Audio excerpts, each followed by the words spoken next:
2 sets of screws at the back, 1 set at the front, 1 on top, and then 2 on the bottom, 1 on this side, and 1 on this side. The front set has 3 screws.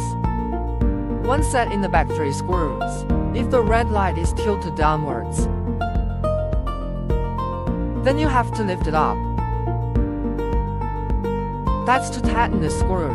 Tighten the set. Remove these 2 first. Loosen them and tighten them.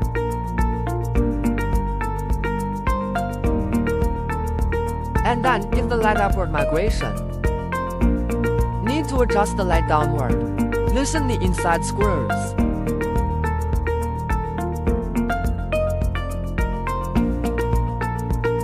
The bottom screws must be loosened first, then the top screws.